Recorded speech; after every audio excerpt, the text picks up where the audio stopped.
This image out there that Congressman Kirk is a moderate is an absolute farce, and it's just not true. He tries to find issues that are very easy to talk about, but yet behind closed doors he says Barack Obama's a one-termer and this guy, and he wants to repeal. As your next United States Senator, he would repeal health insurance reform, health care reform, and then when you ask him about it, he backs off and he says he's not sure where he stands.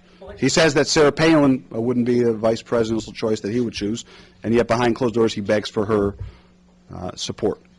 He says that he's pro-choice, and he votes for the Stupak Amendment, which is a dangerous infringement on what is a legal medical procedure.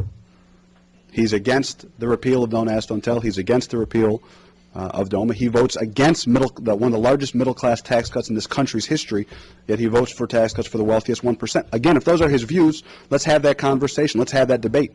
But to say one thing and change based on the political winds, when you have a guy who stands up and says, I'm voting for cap and trade because of the national interest of the United States, and it's a national security issue, and then says in front of a Republican crowd when he's running for the U.S. Senate that the only reason he voted that way was for the narrow interests of my district and he would never do it again.